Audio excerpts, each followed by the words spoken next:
Hello and welcome to today's webinar entitled Is Entrepreneurship Teachable? My name is Sandra Draheim and I am the Marketing Manager for Global Lens who is bringing you this webinar today. Global Lens is the publishing division of the William Davidson Institute at the University of Michigan. We develop and publish case studies with Michigan Ross professors as well as review and publish submitted case studies from esteemed professors from other top business schools around the world. I would like to introduce today's presenter, James D. Price, Adjunct Lecturer of Entrepreneurial Studies and Executive Committee member of the Zell-Lurie Institute for Entrepreneurial Studies here at the University of Michigan. He is also a very successful serial entrepreneur and executive coach. We have been very fortunate to work with Jim to publish one of his entrepreneurship courses. At this time, I'm pleased to introduce Jim Price. Thank you so much, Sandy, and thank you to all of you from around the world for joining us today. I am looking forward to having this chat. I would like to start out by giving you just a little bit of background on me. I am not a typical PhD faculty member. I am a Stanford MBA and veteran business builder. I have spent the past 25 years planning, launching, building, and running tech-enabled businesses. I've had the good fortune of having success with a few of them and have achieved liquidity events through one IPO and a few successful company sales. I continue to be an active entrepreneur even as I've been on the University of Michigan Ross School of Business faculty. On the faculty, I found myself getting more and more involved in codifying what I am learning through writing and course development. You can see on the bottom of this slide some of my publication and courseware links as well as my Business Insider blog. In terms of teaching experience, I think it's useful for you to understand that I don't just teach at a high-level MBA program. I have also been teaching entrepreneurship to BBAs, that is Bachelors of Business Administration, as well as to people who have absolutely no business background. People who are at the graduate level who have never had any kind of business course, people at the undergraduate background who have never had any kind of business course. Indeed, I have spent time formulating and teaching courses on entrepreneurship that I have taught in the form of 2- and 3-day workshops through Ross Executive Education, and I have spent a good deal of time trying to figure out how to convey entrepreneurship lessons in the context of 1 to 3 hour up to 3-day workshops and seminars, in the context of professional development workshops and seminars sponsored by corporations, universities, economic development agencies, and accelerators. With that as a backdrop, let's jump in to discuss, is entrepreneurship teachable? What I've come away with from this is a simple answer to our big question today, which is an emphatic yes. Entrepreneurship is teachable. It is a learnable skill. And I'd like to chat with you today about just how that is a teachable skill. Entrepreneurship, I find, can be taught at virtually any level. In professional seminars and workshops, yes, at the MBA level, but also at the non-business grad student level, at the BBA level, at the non-business undergrad, liberal arts level, at the associate's degree program level, and so on. What I'd like to do in the next few minutes is to examine a few items topically as follows: 5 myths about entrepreneurship, the success paradigm dichotomy, a skiing analogy, the silo problem in business education, teaching approaches that have worked best for me, and then finally open it up to, we'll leave plenty of time here for questions and answers. And as Sandy mentioned, just type those into the dialog box as questions come up along the way. And I'll try to field as many of those as possible. So first, 5 myths about entrepreneurship.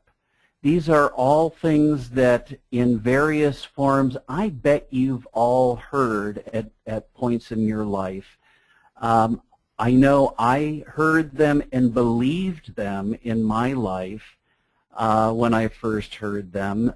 Number 1 was entrepreneurs are born, not made. I know when I came out of Stanford Biz in my late 20s, I thought that the Bill Gateses and the Steve Jobses of the world, those were the folks with the magic fairy dust. Those were the folks who started businesses. That regular people like me couldn't do it. I subsequently found, not just in my own personal experience, but in observing others in my own career, and then as I became a student of the game as an academic, that entrepreneurs are indeed made, that this is a teachable skill. The second myth is that entrepreneurs are crazy risk seekers, that they're all nutty people who do bungee jumping without a helmet and without a net. You know, that's simply not the case. The smart entrepreneurs, indeed, the smart people who invest in entrepreneurs have a great sixth sense about risk mitigation. They have very good systems, whether they are intuitive or explicit, to identify and mitigate risk. They're very risk-averse people, indeed. The third myth is that only extroverts, or techies, can succeed as entrepreneurs. I know I thought this. I thought that either a bombastic extrovert like the fellow who started Oracle, or a techie like the fellow who started Facebook, that only those sorts of people in those 2 categories could succeed as entrepreneurs. But once again, what I've found, not only through my own travels as a business builder and entrepreneur, but as a student of the game, what I have found is that introverts, quiet people, non-techies, people like myself from a liberal arts background who have no tech background at all, can succeed at this game even in tech-enabled businesses. Number 4, entrepreneurs must dream up an original business idea. Now let me make this one a little bit personal. I have never had an original idea, not just a business idea. I have never had an original idea in my life. Now that might be a tiny bit of an exaggeration, but I don't think so. For instance, I'm a singer-songwriter. Now, if you were to listen to 7 of my songs, after about the 4th or 5th one, you'd say, now wait a minute, Jim, that sounds like the 3rd one you just played me, or that sounds like something I've heard on Pandora before. You see, I'm not a very good, to use that music analogy, I'm not a good composer, a good original idea person. What I think I am pretty good at is I'm good at arranging, taking other people's original ideas and making them sound a little bit better. To use that musical analogy, I'm pretty good at being a producer, at taking other people's original ideas and putting together the entire business. So arranging the venue, pulling together the money and the investors and so on.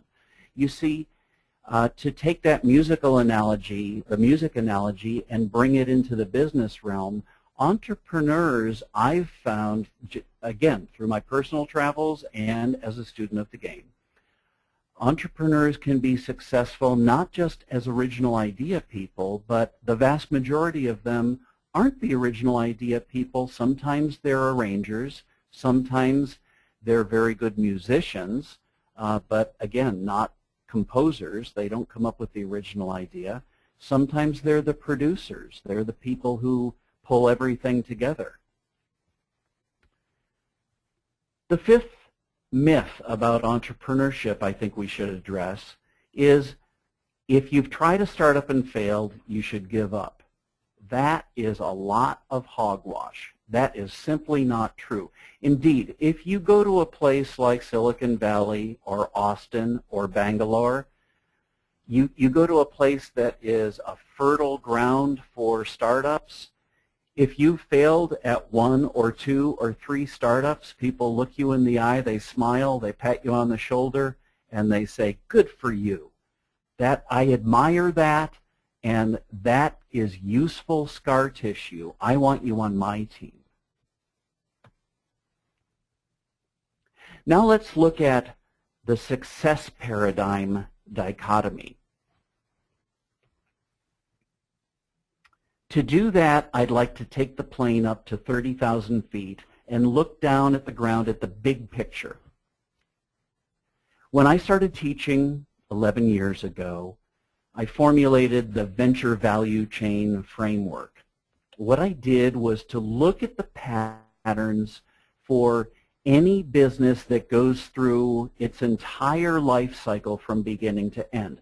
If you look at any business that goes through its complete life cycle from beginning to end, it will go through these 5 stages of shape, launch, scale, refine, and harvest.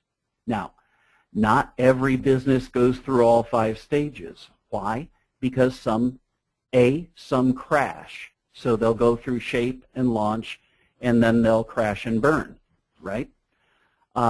B, some will skip. So they will go to shape and launch, and then they'll skip to harvest. Let's take Instagram. Not too long ago, they went to shape and launch. They had, 17 people, and then they sold out to Facebook. They skipped straight to harvest. But the point is that if somebody goes through, a business goes through all 5 stages, if they go through the entire life cycle, these are the stages you'll see them going through. This provides us with a conceptual framework for building a new business, and it provides us with a predictable roadmap and a common language for all participants in the entrepreneurial life cycle: founders, employees, advisors and investors, service providers, and the like. Okay? And by the way, when I introduce a framework like this, I've authored a paper on each one of these that appears in Global Lens, and I've incorporated these into the courseware that is also available on Global Lens.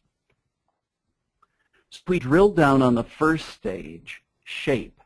This is the ideation, business planning, and validation stage. This is something that most of us as entrepreneurs do on what I call the midnight to 4 a.m. shift. We haven't quit our day job yet. We are dreaming this up. We're iteratively planning the business. We're getting out and talking to people and validating it, but we haven't quit our day jobs yet. We're thinking about launching the business, but we haven't launched it yet. Okay? And by the way, the shape stage is where we spend most of our time as entrepreneurship educators with our students. Here's the interesting thing, that no matter how good we become, even as quote-unquote experts in entrepreneurial business planning, when we develop and validate our business plan, we find inevitably that when we hit that launch button, we're going to find that maybe half, maybe more than half of that business plan is going to be wrong. And the tough part is we don't know which 50% until we hit the launch button. Indeed, when General Eisenhower during World War II made this observation, it turned out that this observation about battle was extraordinarily became extraordinarily applicable to entrepreneurship. He said, I have always found plans are useless, but planning is indispensable. The act of planning. Now eventually, after the shape stage, which is a very iterative process, we're winnowing ideas, we're deciding which are the good ones, which are the bad ones. We're doing a lot of the current parlance is pivoting during the shape stage, and we eventually decide, are we going to actually launch or not? Eventually we decide, well, with a good idea, we may launch. We hit the launch button. We form the business. One of us on the team might quit our day job and go full-time with the business, or maybe we're doing this on a part-time basis. But we hit the launch button, and once we do that, and the launch phase is a phase or a stage. This could be a multi-month, even a multi-year stage in the business, during which we narrow in on the working business model, figure out which 50% of the original plan is right, or it might be which 20% of the original plan is right, and we iteratively fix the rest. And then there's the scale, refine, and harvest phases after that. Here's a warning for corporate employees, or for as business educators and entrepreneurship educators, as we look at things, here's a warning for prospective future corporate employees. And that is this, that new business creation presents unique challenges. Life in the corporate world is quite different from life in the new business creation world or the entrepreneurship world. And here's what this looks like. In the corporate world, managers are trained and selected through success. Read lack of failure. That's what it really means. In the corporate world, the goal is to maintain and protect what has been built before. Rule number 1, which is printed in invisible ink on the back of your business card when you walk in, is please don't break the china. Please don't screw up what has been built before you got here. Whereas in the startup world, we entrepreneurs, we managers learn and grow through failures. That's the iterative discovery process, isn't it? The goal here in the startup world is to develop and scale a successful business model. Rule number 1 in the startup world is very different from in the corporate world. Rule number 1 in the startup world is you will never have enough information to make a perfect decision, so just move. The worst decision is no action.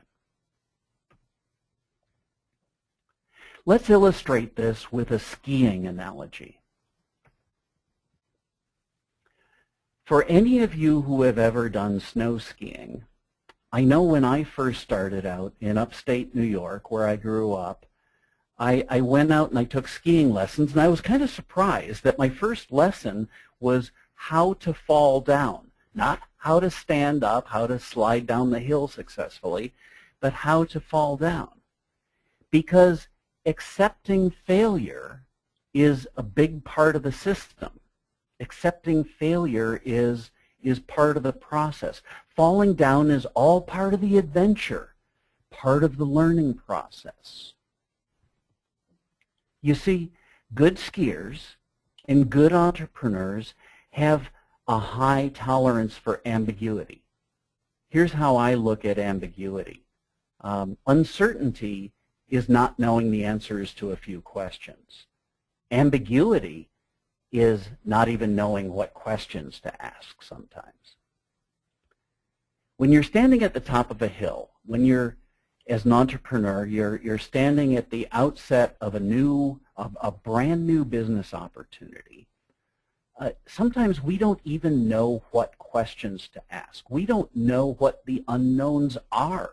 So good skiers, good entrepreneurs stay loose, they keep their knees bent, and they expect the unexpected. They learn their environment as they go, but they never try to control their environment. There's a tolerance for ambiguity. The entrepreneurial approach, you're at the top of the trail. You know you're not going to have all the information. You're never going to have all the information, so you learn what you can quickly and efficiently. Then, if it looks good enough, based on available information, you push off down the slope. You learn and you adjust as you go, right? But here's the big company approach regarding ambiguity. Well, we don't have sufficient information, so I think we should form a committee. Nobody wants to put his or her name on this issue because you don't want to have failure associated with your name, and there's safety in numbers, so we'll form a committee and we'll continue to study. Now, notice how much fun these people are having, and they're actually making forward progress, and look how much fun these people are having. Okay, next point. The silo problem in business education. Now, the American expression here is, this is the elephant in the room. This is an issue in business education that is omnipresent, and many of us don't like to acknowledge it. So my job today is to acknowledge this because it's a big issue when it comes to teaching entrepreneurship. Here it is. We teach business in silos. We have different departments. Different departments have different faculty members. Different faculty members develop different courses. The courses are in topics such as finance, accounting, operations, marketing, strategy, and so on. And here's what happens. These departments teach students isolated concepts and theories which they can apply in the real world, you know, only as a specialist. But it's far more difficult as these students come out of our programs to effectively apply all these different lessons from all these different siloed disciplines, to apply them effectively as a general manager and certainly as an entrepreneur. And so our challenge is to figure out a way to teach in an integrated way across all these disciplines. Now, some of us are teaching entrepreneurship where our students, say, in an MBA program or even a BBA program, have some background in these different disciplines or silos. Some of us, say, who are in a bachelor's degree program may not have students who have backgrounds in all these disciplines, and that's okay too. But we need to acknowledge the fact that entrepreneurship cuts across a number of different disciplines. Let me address for a few minutes then what teaching approaches have worked best for me. At a high level, here's what my success formula has looked like. And this is something I've iterated to after basically failing a lot, as I've failed plenty in business before I achieved any success. The success formula has looked like this at a high level, and I'll drill down on each one of these with you. Frameworks plus action-based learning plus student startup ideas plus level-setting modularity equals success, baby. Frameworks. Here are some examples of frameworks. A couple comments. You don't want to use a lot of different frameworks, but it's useful to present and teach your students a handful of useful models so that they have an overarching understanding of business, of entrepreneurship, of business risk, of how to enter new markets, and so on. So it's useful to have 1, 2, 3, 4 frameworks that you standardize on and that you introduce your students to, and then allow them to use those as they go through the iterative process of exploring new business ideas, screening new business ideas, iteratively refining their business ideas and planning them, and hopefully eventually launching a business. These are the ones that I use most often. Some of them are ones that I developed, as you can see here. You've already met, if you will, the venture value chain. I'll describe in a minute the launch lens. People much smarter than I have developed some of these other ones. Jeff Moore with Crossing the Chasm, a wonderful model for formulating successful new market entry strategies for disruptive products. Mike Porter developed Porter's 5 Forces, a model for gauging industry attractiveness, and SWOT analysis is very widely used for strengths, weaknesses, opportunities, and threats. So these are ones that I use. The VQ, or venture quotient, once again, like the other ones that I list here that were developed by me, have Global Lens papers that describe each of them, and they're incorporated into the courseware that that is available on Global Lens. The VQ, or venture quotient model, is a model for measuring and mitigating startup risk that you may find interesting. You've already heard about the venture value chain. I won't go into that, but any further here. But my paper is about 16 pages that goes into hoary detail on that. The launch lens. Let's spend a little bit of time on that. What I find with my MBA students is that this becomes the backbone of our new venture creation course, which is a 3-credit capstone course for second-year MBA students, where they break up into teams, and they the 4 to 5 person teams launch a business together. They start out with a 1-page launch lens description of their business, and they eventually, as they iteratively develop more and more rigorous answers to each of these 12 questions, what they find is they have basically ended up framing the business plan and the investor pitch. The questions are: who are your customers? What is your customer's unmet need? How are your customers addressing this need today, however poorly? To what extent are your customers hurt by not being able to meet this need effectively? What is your proposed solution? How will your customers benefit, and can you quantify those benefits? How will your business make money? In other words, what is your business model? How big is your addressable market? Who are your most direct competitors, and how does your solution compare honestly to theirs? How well does your business fit with your core competencies? How can you involve customers in creating a superior solution from the get-go? And then finally, can the business generate sustainably high profits?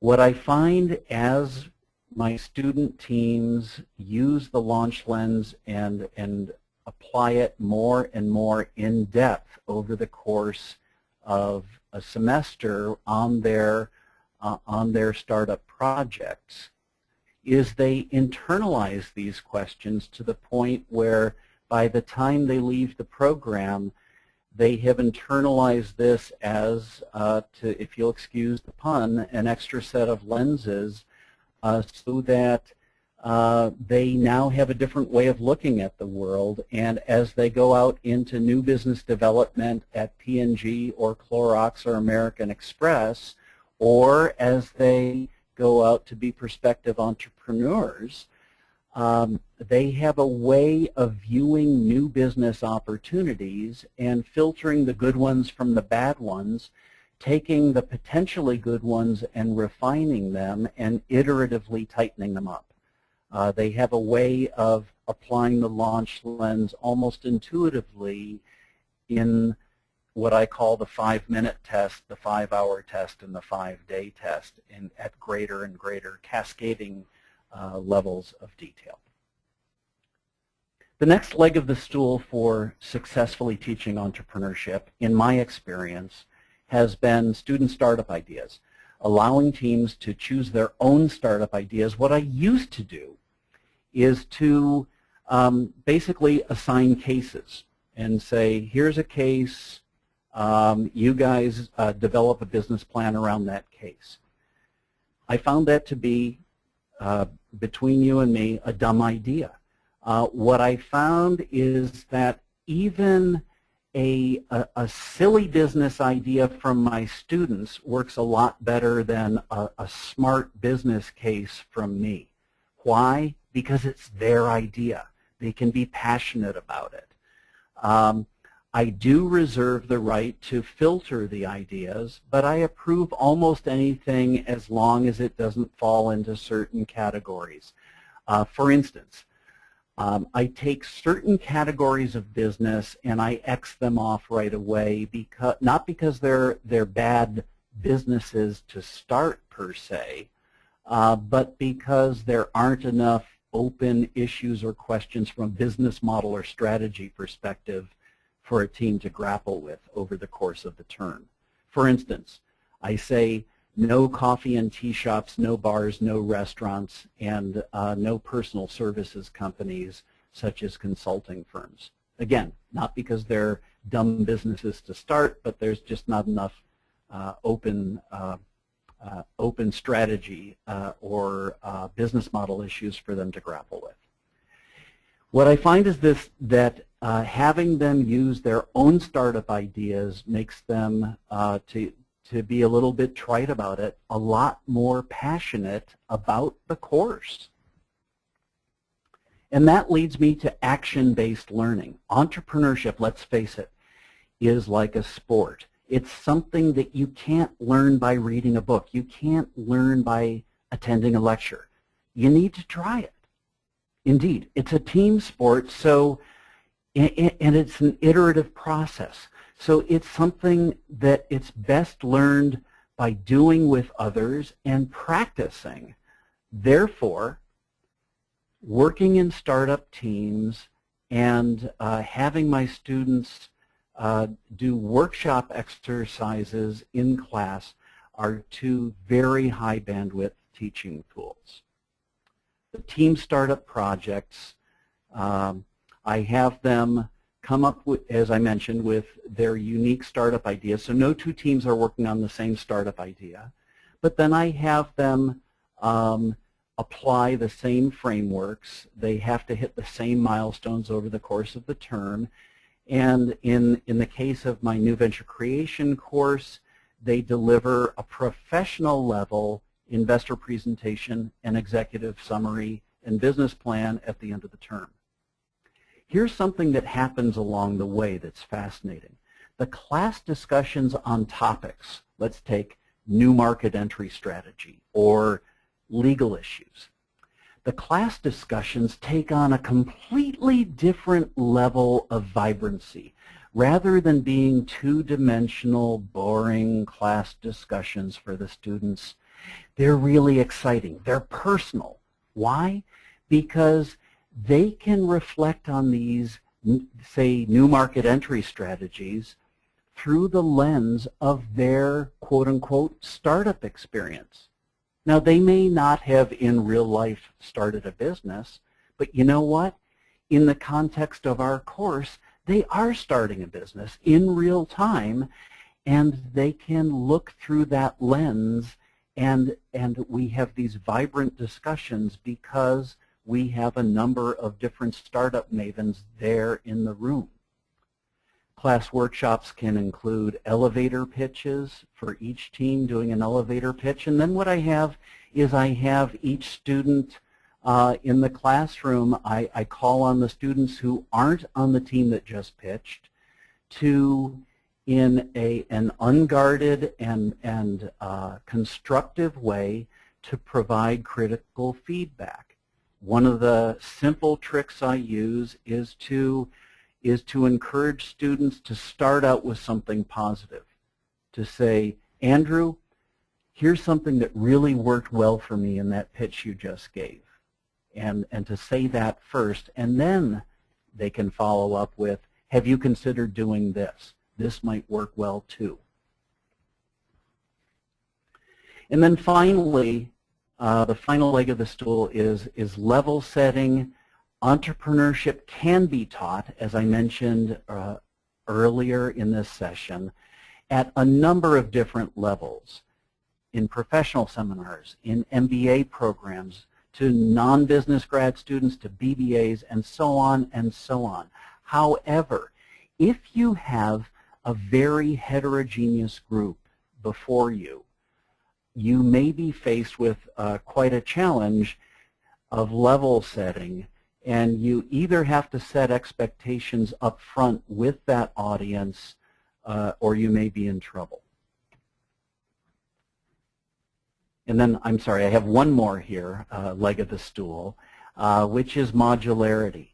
Here are the modules that I use in my new venture creation course, evaluating entrepreneurial career options and startup opportunities, number one. Number two, understanding startup finances and capital requirements. Number three, developing and presenting your startup business plan. And number four, launching and managing the startup enterprise. Now here's something I'd like to draw your attention to, that these topical modules can be taught at any education level, number one. Number two, they can be taught together or separately. And number three, I've found that I can teach these kinds of things, and others can teach these kinds of things in short form, in 1 to 3 hour seminars, in 3-day workshops, or in long form in short courses and long courses.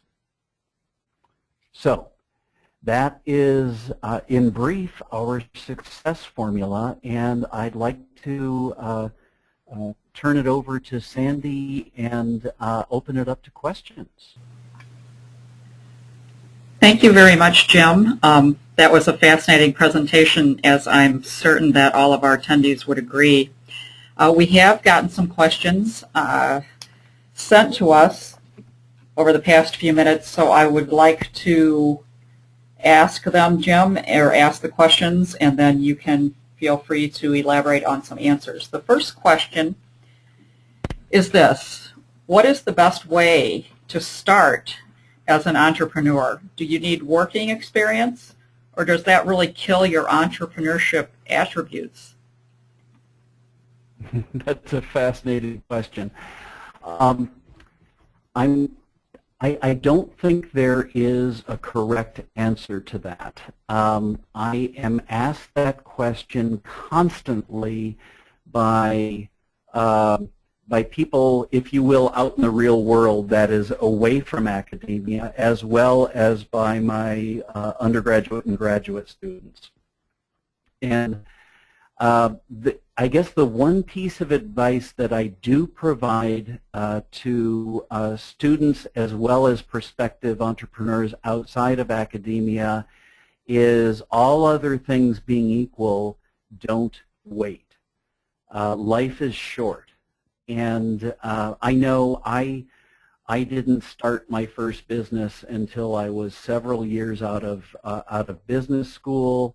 I had been in the Fortune 500 world for a while, and then actually in the Global 2000 world, I worked for a Japanese company for a while, so U.S. and Japanese companies, but very, very large companies before I realized that people in the small business world were having all the fun.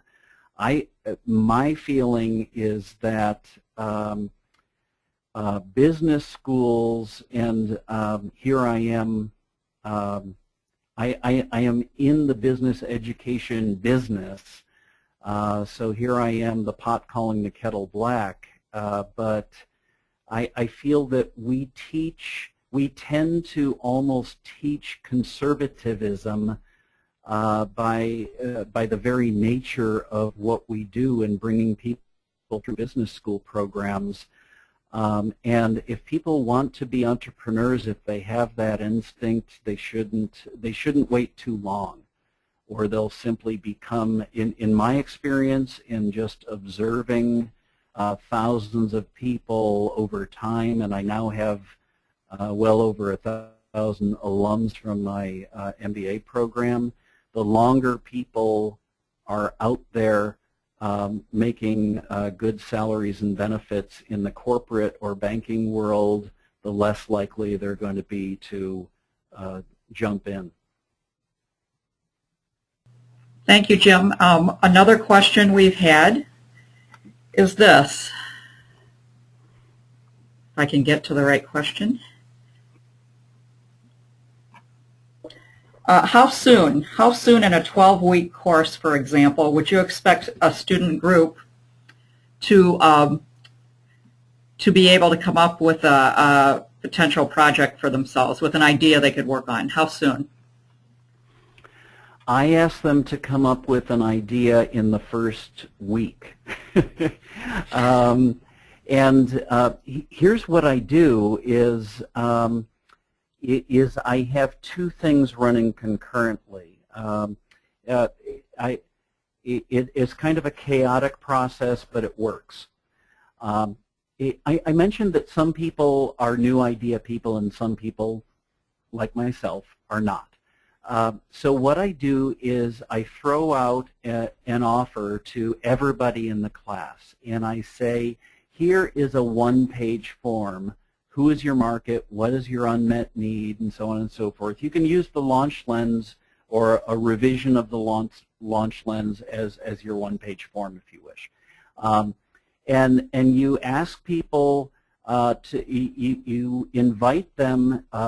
You say no extra credit. You're not required to do this, but students, if you'd like, and you have a new business idea, feel free to fill out the one-page form, email it in to me, or submit it online, and I will get back to you right away with a thumbs up, a thumbs down, or feedback as to if you do this, then I'll approve it. And then I'll put it up on our website as part of the approved one-pagers project list. So this is the method I use, is what I have is inevitably every semester I have some students who submit ideas. I have some, inevitably I have some students who submit 3 to 5 ideas. And I have a number who don't submit ideas because, you know, they're like me. They're not original idea people, and they hang back. Then I say at the beginning of the second week of the semester, I say, okay, let's talk through the ideas that have been pre-approved, pre-screened by me. They're up on the website. This is an open laptop session. And I'd like the person who proposed each idea to spend no more than 60 seconds just making some very high-level comments about where she or he got the idea from and what makes it cool. Field a couple questions, then on to the next one, on to the next one, on to the next one.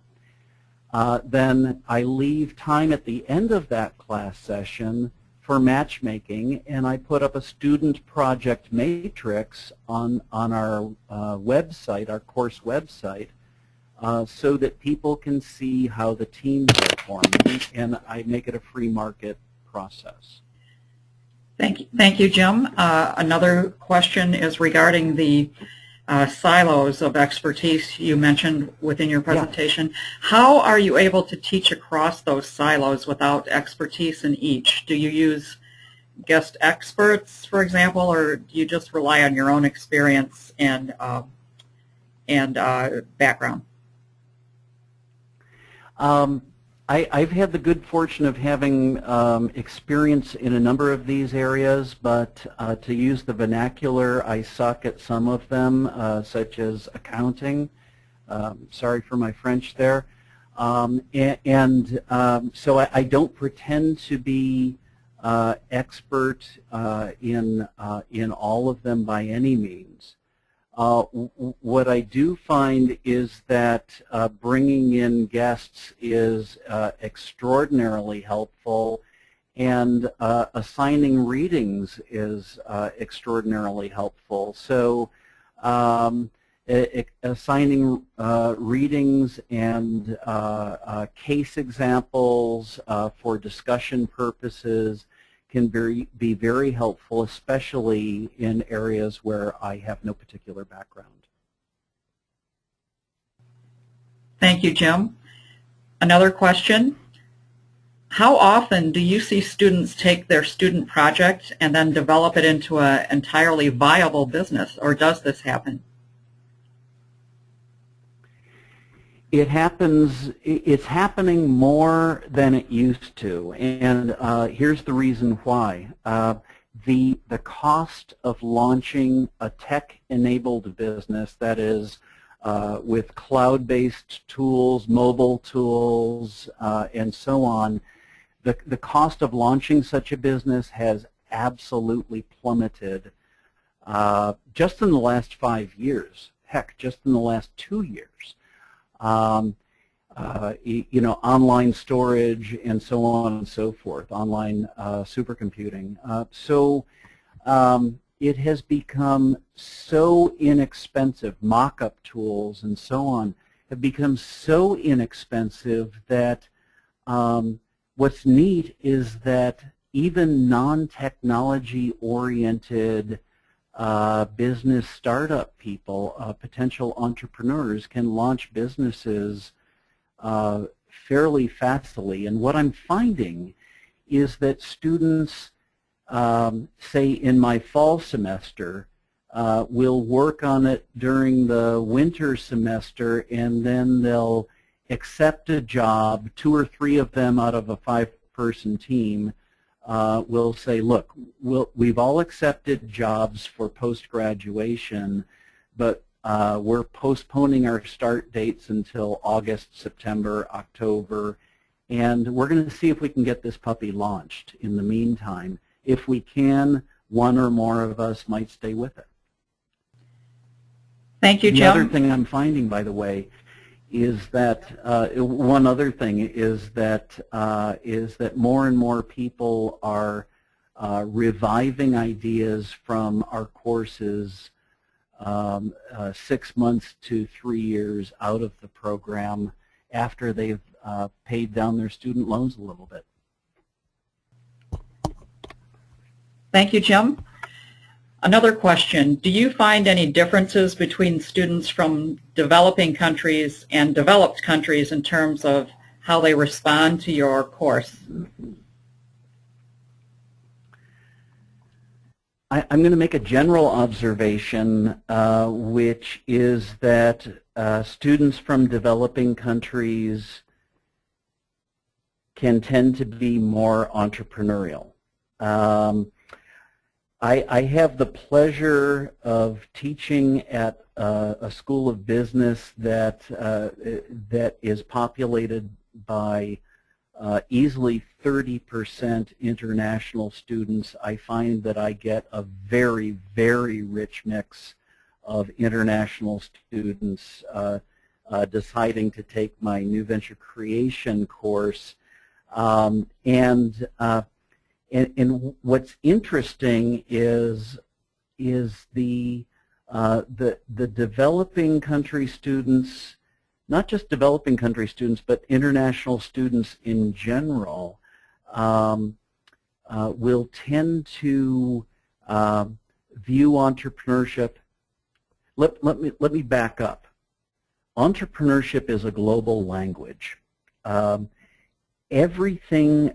What I have found to my pleasant surprise is that everything that we teach is applicable to my student startup teams. I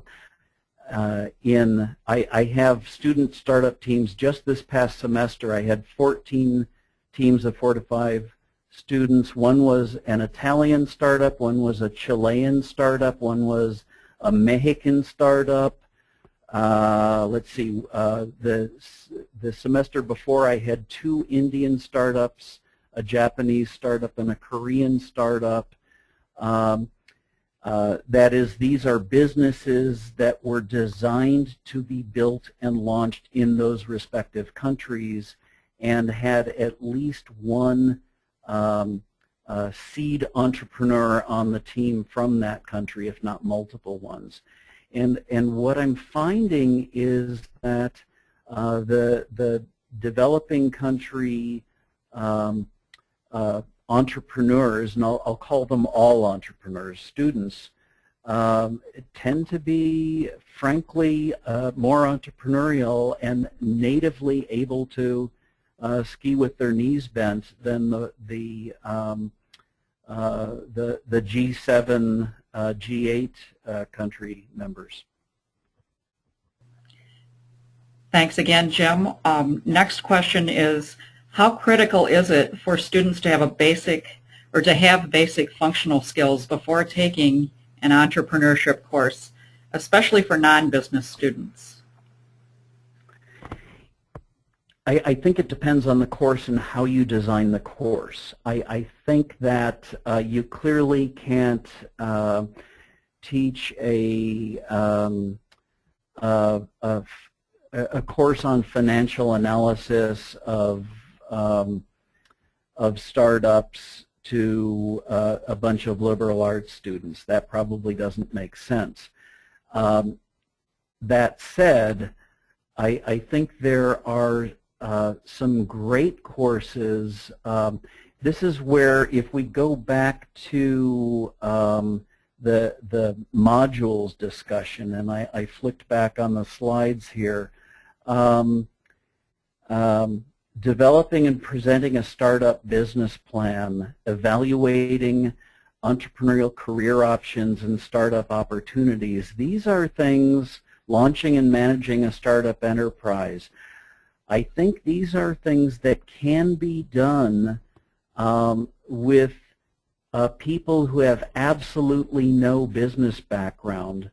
And here's the thing. I think that understanding startup finances and capital requirements, that module number 2, that can be, if you'll excuse the expression, I think that can be taken down to a level where we're just using, to use a parlance that liberal arts kids would understand, we're using checkbook financing, cash in, cash out.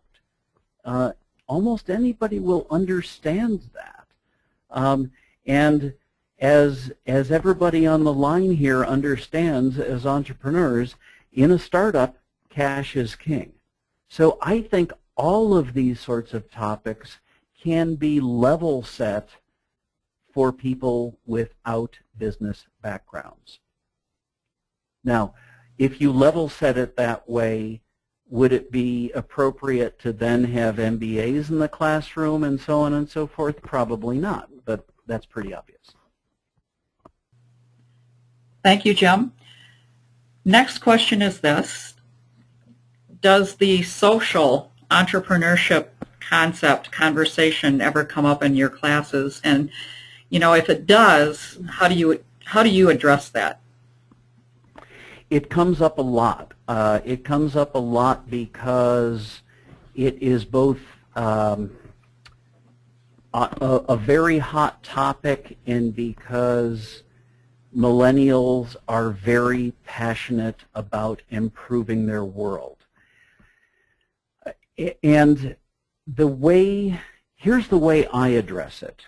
I try to keep things, at the end of the day, one of the tricks for, in my mind, for successfully teaching things to a lot of people is to have as few moving parts as possible.